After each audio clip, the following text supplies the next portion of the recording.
명품 어머니 구두, 주제 구비, 파악 제 좀 낡은 손 하세요. 등을 무참히 내 지식였습니다. 수백만 원짜리 구두보다 못한 주제라며 비웃는 며느리의 면전에 꽉 깨문 입술 사이로 비릿한 피맛이 번졌습니다. 짐승만도 못한 내 핏줄들, 오늘 제 손으로 완벽하게 끝장내겠습니다. 피 붙이라고 다 가족은 아닙니다. 차가운 대리석 바닥에 무릎을 꿇고 앉아 며느리가 방금 구두발로 지식이고 간 커피 찌꺼기를 저는 맨손으로 쓸어 담았습니다. 손마디마다 하얗게 핏기가 가시도록 손을 꽉 쥐었는데 그럼에도 손끝이 통제할 수 없이 바들바들 떨렸습니다. 꽉 깨문 입술 사이로 비릿하고 쓴맛이 번졌습니다. 30년을 바쳐 키운 내 아들이 바로 그 옆에서 헛기침을 하며 고개를 휙 돌리던 그 순간 저는 결심했습니다. 껍데기만 남은 어미의 자리를 제 손으로 찢어버리기로요. 제 이름은 서은수, 68입니다. 이 거대한 서울대학병원 VIP 병동에서 저는 매일 아침 5시에 출근의 걸레를 짜고 변기를 닦고 폐기물 봉투를 끌며 복도를 돌아다닙니다. 며느리 강지하는 이 병동 최연소 수석의사, 아들 이현우는 행정실장입니다. 그러나 병원 사람 그 누구도 제가 그 두 사람의 어머니라는 사실을 모릅니다. 며느리 지아가 저를 치매 초기 증세가 있는 먼 시골 친척 할망구로 입단속을 철저하게 시켜놓았으니까요. 왜 제가 이 자리에서 이러고 있냐고요? 단 하나의 이유 때문입니다. 제 아들 현우와 며느리 지아가 그들이 저한테 저지른 짓들이 과연 이 병원 안에서 얼마나 깊고 두껍게 썩어 있는지를 직접 가장 가까운 거리에서 두 눈으로 확인하고 싶었기 때문입니다. 사흘 전 제가 처음 이 병동에 첫 출근을 하던 날이었습니다. 며느리 지아는 새벽부터 짙은 화장을 하고 하얀 의사 가운 허리춤에 수백만 원짜리 금장 명품 벨트를 찬 채 VIP 병동 복도를 활보하고 있었습니다. 그리고 제가 무릎을 꿇고 바닥을 닦는 걸 보자 한숨을 탁 쏟아내며 손에 들고 있던 아이스 아메리카노를 제가 막 닦아놓은 복도 한가운데에 콱 하고 엎질러 버렸습니다. 일부러였습니다. 빙긋 웃으며 저를 내려다보던 그 눈빛이 지금도 눈에 선합니다. 아줌마, 걸레질을 이따위로 하고 월급을 받아가요? VIP 환자분들, 이 바닥에서 미끄러지면 아줌마가 책임질 거예요? 저는 허리를 굽혀 다시 걸레를 짜냈습니다. 무릎 관절이 쑤셨지만 이를 악물었습니다. 그때였습니다. 작업복 주머니에서 낡고 빛바랜 자주색 플리폰이 바닥으로 툭 떨어졌습니다. 지아가 그것을 발견하고는 눈살을 팍 찌푸리더니 날카로운 하이힐 굽으로 힘껏 뻥 차버렸습니다. 플리폰이 복도 끝까지 맥없이 미끄러졌습니다. 아, 구질구질하게 진짜. 이런 고물포는 당장 갖다 버리라니까. 환자분들 눈에 거슬린다고요. 저는 벽을 짚고 천천히 일어나 미끄러진 플리폰을 주우러 걸어갔습니다. 낡은 청소부 유니폼기 사이로 제 목에 걸려 있던 굵은 진주 목걸이가 복도의 차가운 형광등 빛 아래 언뜻 빛을 발했습니다. 하지만 지아는 이미 등을 돌리고 걸어가고 있었습니다. 저는 플리폰을 집어들어 케이스 안쪽을 엄지손가락으로 살며시 쓸어내렸습니다. 아직 때가 아니었습니다. 아직은. 다음 날 점심시간이었습니다. 지하 청소부 대기실 세탁 세제와 락스 냄새가 뒤섞인 좁고 퀴퀴한 공간 내의 문이 예고도 없이 거칠게 열렸습니다. 아들 현우였습니다. 그는 고급 다크 네이비 수트를 빳빳하게 차려입고 들어서자마자 가슴 포켓에서 실크 손수건을 꺼내 코를 막았습니다. 이 냄새가 역겨운 모양이었습니다. 제가 30년을 살아온 냄새인데 어머니, 대체 언제까지 이러고 계실 겁니까? 지아 보기 민망해서 제가 병원 생활을 못하겠다고요. 현우는 두툼한 요양원 팸플릿을 테이블 위로 툭 던졌습니다. 청풍명월 실버케어 자연 속 최고급 노후라고 쓰인 표지가 형광등 빛 아래 번들거렸습니다. 저는 그것을 바라보며 아무 말도 하지 못했습니다. 목이 꽉 막혀 숨조차 제대로 쉬어지지 않았습니다. 어떻게 내가 어미한테, 현우야, 내가 너를 어떻게 키웠는지 기억이나 하니? 아, 또 그 소리. 어머니 시골에 남은 그 밭대기요. 그거 어차피 개발 묶여서 똥값 되기 전에 제 명의로 넘기세요. 제가 이 병원 지분 조금이라도 더 늘려야 지아한테 큰 소리치고 살 거 아닙니까? 도장 딱 찍어주시고 저기 산 좋고 공기 좋은 요양원에서 편하게 사시면 되는 거잖아요. 현우는 실크 손수건으로 이마에 맺힌 땀을 닦아내며 시계를 한번 흘끗 보고는 뒤도 돌아보지 않고 문을 쾅 닫고 나가버렸습니다. 저는 한참을 그 자리에 그대로 앉아 있었습니다. 심장 한가운데에 시퍼런 비수가 꽂혔다. 천천히 비틀리는 듯한 느낌이었습니다. 눈물이 차오르다 그냥 식어버렸습니다. 슬픔조차 나오지 않았습니다. 그날 오후 VIP 병동이 한바탕 뒤집혔습니다. 며느리 지아가 병동 간호사들을 복도에 일렬로 세워놓고 목청을 높이고 있었습니다. 저는 카트를 밀다 멈춰섰습니다. 저 청소부 아줌마 당장 이 병동에서 내보내요. 어디서 VIP 사모님들한테 재험담을 하고 다닌다면서. 어디 근본도 없는 노인네가 어디서 감히. 거짓말이었습니다. 저는 단 한 번도 지아에 대해 누구에게 한마디도 한 적이 없었습니다. 나중에 알게 된 사실이지만 지아는 바로 그날 오전 VVIP 병실에서 중요한 의료 처치 과정에서 심각한 실수를 저질렀고 그 책임을 덮기 위해 화제를 돌릴 희생양이 필요했던 것입니다. 그 희생양으로 저를 지목한 거였습니다. 수십 명의 의료진과 환자 보호자들이 복도에서 저를 빙 둘러싸며 쳐다봤습니다. 쥐구멍에라도 숨고 싶은 그 시선들 사이에서 저는 쥐고 있던 대걸레 자루가 부러질 듯 소나귀에 힘을 꽉 주었습니다. 이를 악물었습니다. 여러분, 아들에게 버림받고 며느리에게 없는 누명을 뒤집어 쓴 채 수백 명이 보는 앞에서 조리돌림을 당하는 어미의 심정이 어떠했겠습니까? 그 끔찍하고 새까맣게 타들어가는 기분을 여러분이라면 과연 어떻게 견디셨겠습니까? 그런데 저는 그 순간 울지 않았습니다. 손을 떨지도 않았습니다. 그저 속으로 천천히 하나, 둘, 셋, 날짜를 세었습니다. 준비가 거의 다 되어가고 있었으니까요. 며칠 뒤 병원 전체가 팽팽하게 긴장했습니다. 1년에 단 하루 병원재단 이사진과 병원장이 직접 VIP 병동을 특별 순시하는 날이 바로 오늘이었기 때문입니다. 새벽부터 청소팀 전원이 투입되어 복도 구석 하나, 천장 구석 하나까지 티 없이 닦아냈고 VIP 병동은 유리처럼 반짝거렸습니다. 며느리 지아는 오늘따라 더 짙게 화장을 했습니다. 가운도 가장 새 것으로 갖춰 입고 병원장 옆에 바짝 붙어 저보다도 더 깍듯하게 고개를 숙이며 과잉 의전을 하고 있었습니다. 아들 현우도 반짝반짝 광이 나는 구두를 신고 결제판을 들고 그 뒤를 굽신거리며 따랐습니다. 저는 일부러 제일 구석진 자리에서 카트를 밀고 있었습니다. 그 행렬이 지나갈 때 고개를 푹 숙이고 보이지 않으려 했습니다. 그때였습니다. 원장님, 잠깐만요. 지아가 날카로운 목소리로 소리쳤습니다. 순시 행렬 전체가 일제히 멈췄습니다. 지아가 손가락으로 저를 가리키고 있었습니다. 저 청소부 아줌마입니다. 지난번 301호 VVIP 병실에서 사라진 다이아몬드 브로치요. 이 청소부 아줌마 짓이 확실합니다. 제 가운에 달아놓은 명품 벨트도 이 아줌마가 훔쳐가려다 제가 딱 들켰거든요. 뒤통수를 망치로 얻어맞은 것 같았습니다. 억장이 무너졌습니다. 저는 눈앞이 흰색으로 번졌다가 다시 초점이 잡히는 걸 느꼈습니다. 병원장의 미간이 사납게 일그러졌습니다. 이사들이 수군거리기 시작했습니다. 아닙니다.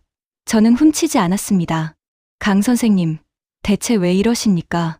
어디서 감히 말대꾸야. 경비팀, 당장 이 도둑을 끌어내서 경찰에 넘겨요. 건장한 경비원 2명이 달려와 제 양팔을 동시에 꺾었습니다. 낡은 유니폼이 어깨 솔기에서 짝 소리와 함께 찢어졌습니다. 저는 대리석 바닥에 짐짝처럼 내동댕이 쳐졌습니다. 무릎과 손바닥이 차갑고 단단한 바닥에 부딪히며 뼛속까지 시린 통증이 울렸습니다. 그 많은 사람들 앞에 무릎을 꿇고 바닥에 엎드린 채 저는 고통스럽게 고개를 들어 아들 현우를 찾았습니다. 그의 눈과 제 눈이 딱 마주쳤습니다. 어미의 눈이 아들에게 간절히 애원했습니다. 제발, 제발 진실을 말해다오. 이 어미를 이 자리에서 살려다오. 하지만 현우는 그 화려한 실크 손수건으로 입을 틀어막은 채 눈을 질끈 감고 천천히 고개를 돌려버렸습니다. 그 순간이었습니다. 어미로서 아들에게 품었던 마지막 한 올의 미련마저 바닥의 먼지처럼 바스러져 내렸습니다. 더는 머뭇거릴 이유가 없었습니다. 경비원이 다시 제 목덜미를 움켜쥐려 손을 뻗었습니다. 저는 있는 힘을 다해 그 손을 힘껏 뿌리쳤습니다. 그리고 바들바들 떨리는 손으로 유니폼 주머니에서 그 낡고 빛바랜 자주색 플리폰을 꺼냈습니다. 천천히, 아주 천천히 복도에 있는 수십 명의 눈이 전부 그 낡은 폰 하나에 꽂혔습니다. 저는 배터리 케이스 뒷면에 손가락을 갖다 댔습니다. 그 손, 당장 치우지 못할까. 제 입에서 나온 그 목소리는 낮고 서늘했습니다. 하지만 그 서늘함이 VIP 병동복도 전체를 순식간에 얼어붙게 만들었습니다. 경비원의 손이 허공에서 굳었습니다. 병원장이 미간을 찌푸리며 멈칫했습니다. 의사들이 일제히 입을 다물었습니다. 저는 천천히 자리에서 일어났습니다. 굽혀졌던 허리를 꼿꼿하게 폈습니다. 구겨진 청소부 유니폼 깃을 두 손으로 탁탁 털어냈습니다. 그리고 손에 쥐고 있던 낡은 자주색 플립폰 배터리 케이스 뒷면을 엄지손가락으로 밀어 딸깍 소리가 나게 열었습니다. 그 안에서 나온 것은 단단하고 영롱한 금빛 광택을 내는 카드 한 장이었습니다. 재단 이사장 전용 VIP 마스터 황금 카드. 대한민국 전체에 단 3장뿐인 그 카드는 이 거대한 대학병원 재단의 소유권자이자 절대 최고 결정권자에게만 발급되는 것이었습니다. 저는 그것을 두 손가락으로 집어 병원장 앞에 조용히 내밀었습니다. 병원장의 동공이 거의 순간적으로 최대한 열렸습니다. 그의 얼굴에서 핏기가 가시는 게 눈에 보일 정도였습니다.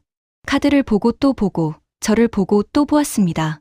그리고 떨리는 다리로 천천히 제 앞에 무릎을 꿇었습니다. 서운수. 명예회장님, 회장님이시라고요? 대체 왜 그 복장을 입고? 병원장의 목소리가 갈라졌습니다. 복도에 정적이 흘렀습니다. 그 정적 속에서 저는 지아와 현우 쪽으로 고개를 돌렸습니다. 두 사람의 얼굴에서 동시에 모든 혈색이 사라졌습니다. 지아의 두 무릎이 덜컥 꺾이더니 그녀가 바닥에 주저앉았습니다. 현우는 손에 들고 있던 결제판을 바닥에 떨어뜨렸습니다. 결제판이 대리석 바닥에 쨍하고 울렸습니다. 그 소리가 복도 끝까지 메아리쳤습니다. 저는 지아를 바라봤습니다. 그 우아하고 완벽하던 수석 의사가 무릎을 꿇은 채 손으로 바닥을 짚고 제 발 앞에서 입술을 파르르 떨고 있었습니다. 강지아 수석 의사, 환자에게 갑질을 하고 없는 죄를 조작해 죄 없는 사람에게 뒤집어 씌우는 자에게 이 병원의 메스를 더는 쥐어줄 수 없네. 오늘부로 자네 의사 면허 박탈 절차를 개시할 것이고 이 병원과의 고용 계약은 즉시 해지하겠네. 병원장, 당장 이 사람을 내보내게. 어머니. 아니 회장님, 제가 잘못했습니다. 제발 한 번만, 딱 한 번만 봐주세요. 지아가 제 바지가랑이를 두 손으로 붙잡고 처절하게 매달렸습니다. 그 하얀 의사 가운이, 그 수백만 원짜리 금장 명품 벨트가 지금 이 바닥에서 질질 끌리고 있었습니다. 저는 차갑게 그 손을 뿌리쳤습니다. 그리고 눈동자가 풀린 채 덜덜 떨고 있는 현우에게 천천히 다가갔습니다. 현우는 제 눈을 마주치지 못했습니다. 고개가 점점 바닥으로 내려갔습니다. 저는 그의 앞에 멈춰 섰습니다. 그리고 아주 낮은 목소리로 또렷하게 말했습니다. 내가 그토록 원하던 시골 땅. 오늘 아침 전액사회에 기부했다. 서류는 이미 완료됐어. 너 같은 페류나에게 물려줄 재산은 단 한 푼도 없다. 그리고 너는 오늘부로 이 병원에서 파면이야. 지금 당장 내 병원에서 나가거라. 현우가 그 자리에서 제 발등에 얼굴을 묻고 짐승처럼 울부짖었습니다. 하지만 경비원들은 자비 없이 두 사람의 뒷덜미를 낚아채어 VIP 병동문 밖으로 그리고 병원 정문 밖으로 끌어냈습니다. 지아의 흰 가운이 유리문을 나서다 문틈에 끼어 팍 찍혔습니다. 그녀는 그것도 모른 채 끌려나갔습니다. 그 가운 허리에 금장 명품 벨트가 마지막으로 한 번 번쩍이다 사라졌습니다. 저는 그 자리에 서서 오래도록 그 유리문 밖을 바라봤습니다. 꽉 막혀 있던 무언가가 가슴 깊은 곳에서 천천히 그리고 완전하게 뚫려 내려가는 느낌이었습니다. 그런데 그게 다가 아니었습니다. 병원장이 제 앞에 여전히 무릎을 꿇고 있었습니다. 의사들은 제각각 굳은 얼굴로 저를 바라보다 누가 먼저랄 것도 없이 허리를 90도로 꺾기 시작했습니다. 간호사들이 멍하니 서 있다 황급히 고개를 숙였습니다. 방금 전까지 저를 도둑년이라 손가락질하던 복도가 지금은 숨소리 하나 없이 조용했습니다. 저는 그 정적 속에서 천천히 청소부 유니폼 지퍼를 내렸습니다. 안에는 부드러운 크림빛 실크 블라우스가 있었습니다. 유니폼을 벗어 카트 손잡이에 가지런히 걸어두었습니다. 그리고 목에 걸려있던 굵은 진주 목걸이를 꺼내 블라우스 위로 가볍게 내려놓았습니다. 형광등 빛 아래에서도 진주는 은은하고 단단하게 빛났습니다. 병원장이 떨리는 목소리로 입을 열었습니다. 회장님. 대체 얼마나 오래 이 병동에 계셨던 겁니까? 열흘입니다. 저는 짧게 답했습니다. 열흘. 저는 이 병동에서 열흘 동안 바닥을 닦고 변기를 청소하고 폐기물을 끌었습니다. 그리고 그 열흘 동안 모든 것을 보았습니다. 지아가 어떻게 병원 의약품 발주 장부를 조작하는지, 현우가 어떻게 병원 행정 예산을 개인 카드로 빼돌리는지, 그리고 이병동의 VIP 환자들이 수석 의사에게 얼마나 무방비 상태로 노출되어 있는지를 저는 품 안에서 단정하게 봉투에 담긴 서류 한 묶음을 꺼내 병원장에게 건넸습니다. 의약품 발주 조작 내역, 행정 예산 횡령 증빙, 그리고 VVIP 병실 의료 과실 은폐 보고서입니다.